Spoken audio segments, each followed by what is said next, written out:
ከእግራችን በታች በመቶዎች የሚቆጠሩ ሜትሮች ጥልቀት ላይ በጠንካራ አለቶችና ኮንክሪት ንብርብሮች ተከቦ ዓለምን ለሁለት የከፈለ አንድ ምስጢር ተቀብሯል። ይህ ስፍራ ተራ መሬት አይደለም። የሰው ልጅ እጅግ አስፈሪ የጥበብ ውጤት የሚቀርብበት የጂኦፖለቲካው የቼዝ ጨዋታ የመጨረሻው መድረክ ነው፣ ኢራን። ይህ ስም ሲነሳ በዋሽንግተን ዲሲ የሚገኙ ፖሊሲ አውጪዎች ግንባራቸው ይታጠፋል። በኢየሩሳሌም የሚገኙ የደህንነት ተቋማት እንቅልፍ ያጣሉ። ለምን? ምክንያቱም በፋርስ በረሃ ስር የሚሽከረከሩት እነዚያ ማሽኖች የሚሰሩት የኤሌክትሪክ ኃይል ብቻ ሳይሆን ታሪክን አቅጣጫ ሊቀይር የሚችል የኒኩሌር ኃይል መሆኑ ነው። ይህ ጉዞ የጀመረው ዛሬ አይደለም። ከዛሬ 60 ዓመታት በፊት በአሜሪካ ድጋፍ ተጀምሮ ዛሬ አሜሪካንን ለጦርነት እስከ መጋበዝ የደረሰ ረዥምና ጠመዝማዛ መንገድ ነው።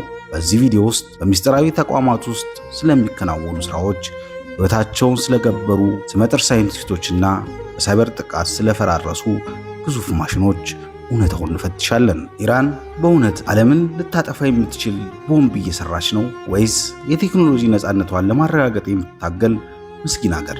ለዚህ ጥያቄ ምላሽ ለመስጠት ወደ ኋላ ተመልሰን የታሪኩን መጀመሪያ መመልከት ይኖርብናል። ወደ አቶም ሚስጥር፣ ወደ ፋርስ ምድር እንጓዝ።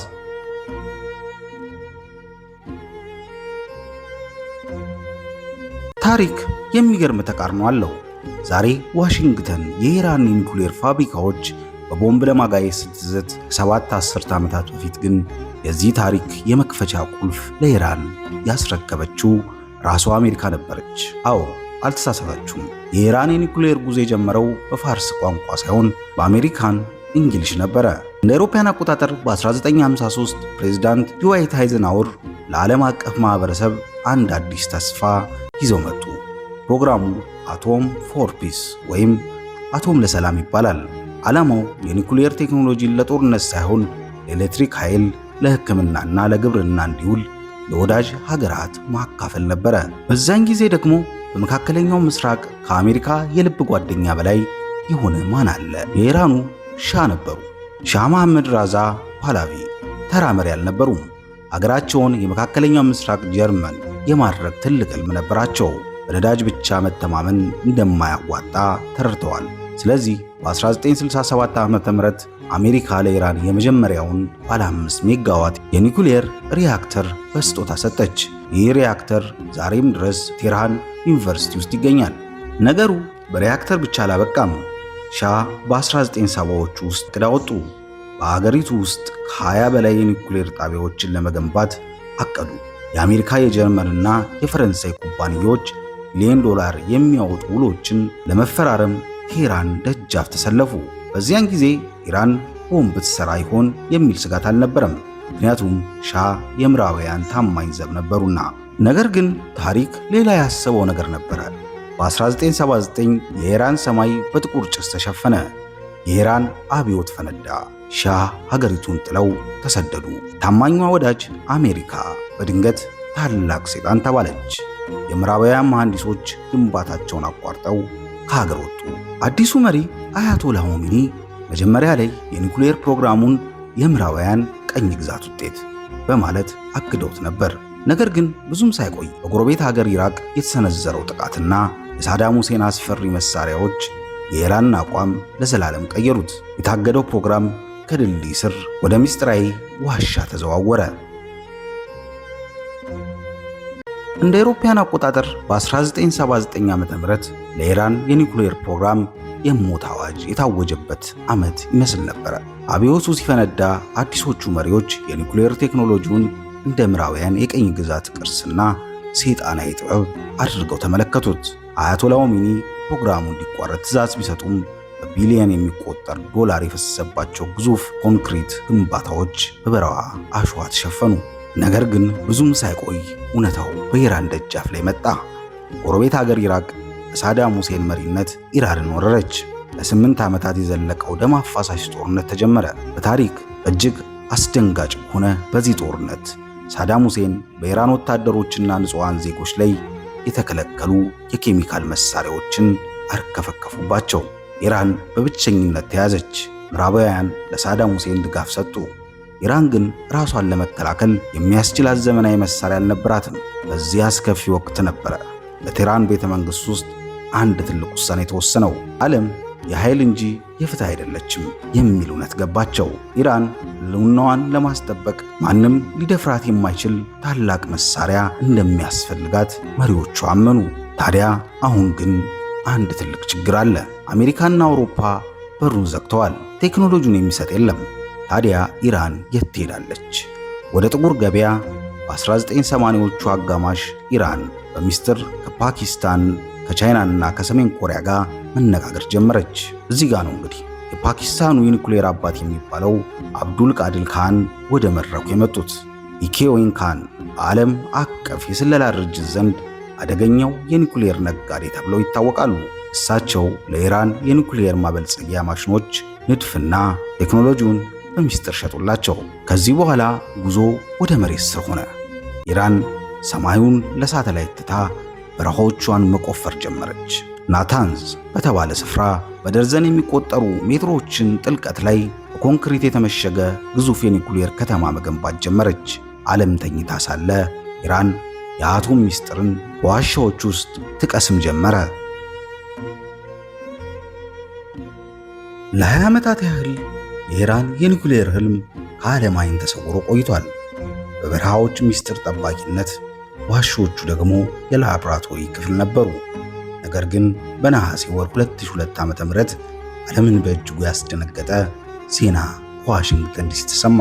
የኢራን ተቃዋሚ ቡድኖች የሳተላይት ምስሎችን በማስረጃነት አቅርበው አንድ እውነት አረጋገጡ። ናታንዝ በሚባል ስፍራ ከመሬት ስር ግዙፍ የዩራኒየም ማበልጸጊያ ፋብሪካ እየተገነባ ነው ሲሉ ለዓለም ተናገሩ። ይህ ተራ ፋብሪካ አልነበረም። በመቶዎች የሚቆጠሩ ቶን ኮንክሪትና ብረት የፈሰሰበት የዓለም አቀፍ አቶሚክ ኃይል ኤጀንሲ እንኳን የማያውቀው ሚስጥራዊ ከተማ ነበረ። ዓለም ደነገጠች። አሜሪካ ተቆጣች። እስራኤል ደግሞ ዝግጅቷን ጀመረች። ነገር ግን አንድ ጥያቄ የሁሉንም አእምሮ አሳሰበው። ይህን ያህል ውስብስብ ቴክኖሎጂ ያለ ምዕራባውያን እርዳታ እየገነቡ ያሉት እነማን ናቸው የሚል ጥያቄ አስነሳ። እዚህ ጋር ነው የኢራን ኦፕንሃይመር በመባል የሚታወቀው የሰውየው ስም ለመጀመሪያ ጊዜ በስለላ ድርጅቶች መዝገብ ላይ በደማቅ ቀለም የሰፈረው። ሞሴን ፋክሪዛይዲን ለዓመታት ፎቶግራፉ እንኳን የማይታወቅ እንደ መንፈስ የሚኖር ሳይንቲስት። ፋክሪዛይዲ የኢራን የኒኩሌር ፕሮግራም ዋና መሐንዲስ ብቻ አልነበረም፣ የኢራን የኒኩሌር ፕሮግራም ልብና አእምሮም ጭምር እንጂ። ከእሳቸው ጎን ደግሞ ሌላ የጥበብ ሰው ነበረ፣ ማጂድ ሻይራሪ። ሻይራሪ የኒኩሌር ፊዚክስ ሊቅ ሲሆን በዓለም ላይ ጥቂት ሰዎች ብቻ የሚረዱትን የኒኩሌር ትራንስፓረንት ቀመር በመፍታት ኢራን ኒኩሌሩን በከፍተኛ ጥራት እንድታበለጽግ መንገድ የከፈቱ ሰው ናቸው። እነዚህ ሳይንቲስቶች ለቴህራን ጀግኖች፣ ለምዕራባውያን ደግሞ አደገኛ የቦምብ ሰሪዎች ነበሩ። በፋክሪዛዲ መሪነት የኢራን ሳይንቲስቶች ሌት ተቀን ሰሩ። ማዕቀብ ቢኖርባቸውም በሺዎች የሚቆጠሩ የዩራኒየም ማበልጸጊያ ማሽኖችን መሬት ስር ተከሉ። ፕሮግራሙ ከምርምር ደረጃ አልፎ ወደ ኢንዱስትሪ ተሻገረ። ኢራን አሁን አቶምን ሰብራለች። አሁን ጥያቄው ትችላለች ወይ የሚለው ሳይሆን መች ትሰራዋለች የሚለው ነው። ነገር ግን የሳይንቲስቶቹ ዕውቀት ብቻ ዋጋ አልነበረው።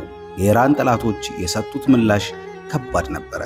ሚስጥሩ ከተጋለጠ በኋላ ሳይንቲስቶቹ በዓለም ላይ እጅግ አደገኛ የሆነውን የጥላ ጦርነት ኢላማ ሆኑ። ሞት በቴህራን ጎዳናዎች ላይ ማንዣበብ ጀመረ። የኢራን የኒኩሌር ጉዞ በላቦራቶሪዎች ውስጥ ብቻ የተወሰነ አልነበረም። ታሪኩ ወደ አደባባይ ወጥቶ በደምና በዲጂታል ኮዶች መጻፍ ጀመረ። የኢራን ጠላቶች በተለይም አሜሪካና እስራኤል ቴህራንን ህልም ለማጨለም አንድ ትልቅ ውሳኔ ያሳለፉ። ጦርነት ሳያውጁ ፕሮግራሙ ማውደም። መጀመሪያ ላይ ጥቃቱ የመጣው በሰው ሳይሆን በኮምፒውተር ኮድ ነበረ። ስሙ ስታክሲኔት ይባላል። ይህ ቫይረስ በታሪክ የመጀመሪያው ዲጂታል መሳሪያ ተብሎ ይጠራል። ይህንን ቫይረስ ወደ ናታንዝ የሚስጥር ተቋም ሰርጎ በማግባት የዩራኒየም ማበልጸጊያ ማሽኖችን ከቁጥጥር ውጪ በሆነ ፍጥነት እንዲሽከረከሩ አደረገ። ሳይንቲስቶቹ በስክሪናቸው ላይ ሁሉም ነገር ሰላም መስሎ ይታያቸው ነበረ። ነገር ግን ከመሬት በታች ማሽኖች እርስ በርሳቸው የተጋጩ ይፈራርሱ ጀመር።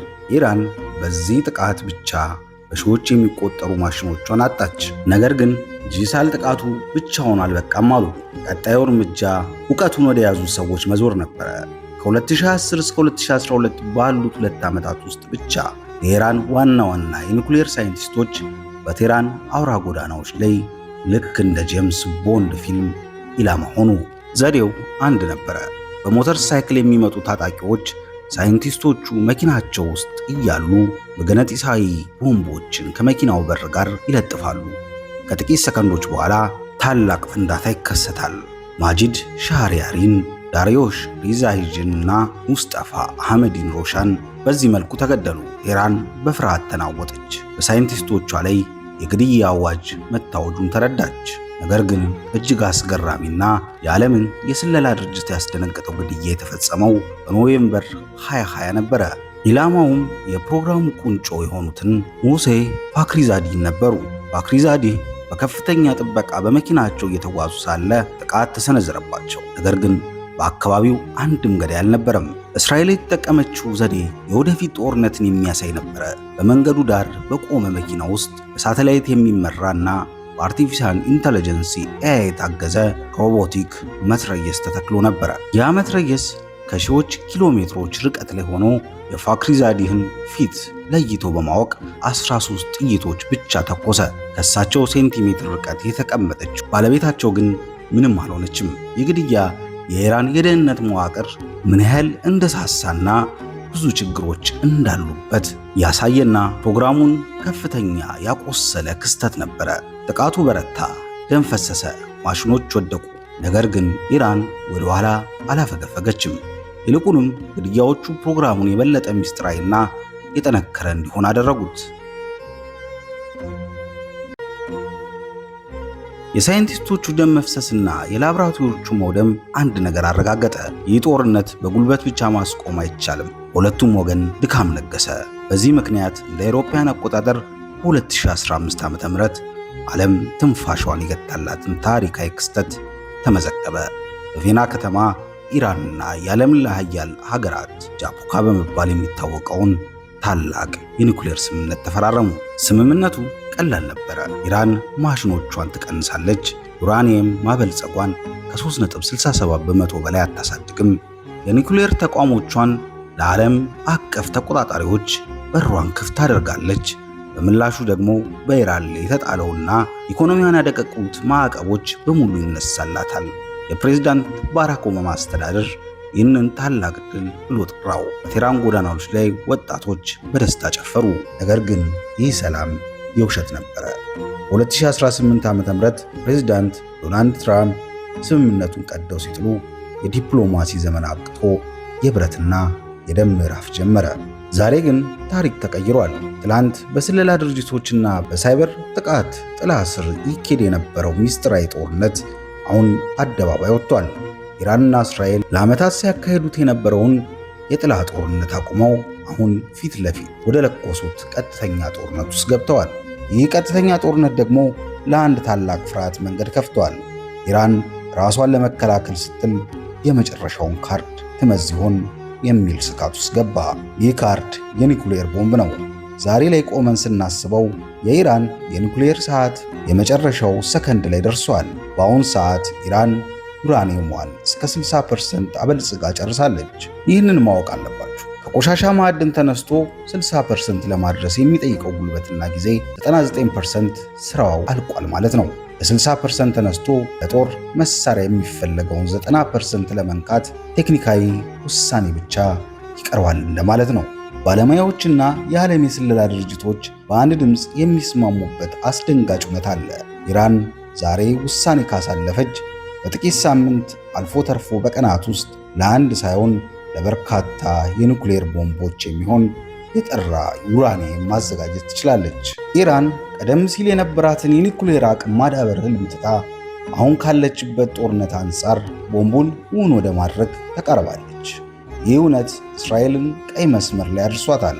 እስራኤል ቴህራን የኒኩሌር ቦምብ ከታጠቀች የህልውና የማብቂያ ነው ብላ ስለምታምን በኢራን የኒኩሌር ተቋማቶች ላይ ጥብቅ የሆነ ድብደባ ስታካሄድ ቆይታለች። አሁንም እየተዘጋጀች ነው። በሌላ በኩል ደግሞ ኢራን ተቋሞቿን ከታጠቁ ጥቃቶች ለመከላከል ሆነ አጸፋ ለመመለስ ቦምቡን በፍጥነት ሰርታ ለመጨረስ ትገደዳለች። ሰዓቱ እየቆጠረ ነው። የቦምቡ ሚስጥር ደግሞ ከፈንጂው በላይ እየጋለ ነው። ከእግራችን በታች በዛግሮስ ተራሮች ጥልቀት ውስጥ እነዚያ ማሽኖች ዛሬም መሽከርከራቸውን አላቆሙም። የዓለም ዕጣ ፈንታ በእነዚህ ማሽኖች ፍጥነትና በሚወሰኑት የፖለቲካ ውሳኔዎች ላይ የተንጠለጠለ ይመስላል። የተከበራችሁ ቻናሌ ተከታዮች የእናንተስ አስተያየት ምንድን ነው? ኢራን የኒኩሌር መሳሪያ ባለቤት መሆኗ ለመካከለኛው ምስራቅና ለዓለም ሰላም ይበጃል ወይስ ስጋት ነው የሚሆነው? ሐሳባችሁን በኮመንት ላይ በዝርዝር አስፍሩልን፣ እንወያይበት። ይህ ቪዲዮውን ከወደዳችሁትኝ ላይክ ማድረጉን ለሌሎቹ እንዲደርስ ሼር በማድረግና ሌላ እንደዚህ አይነት ፕሮግራም እንዲቀርብላችሁ ሰብስክራይብ በማድረግ አብራችሁን ቆዩ።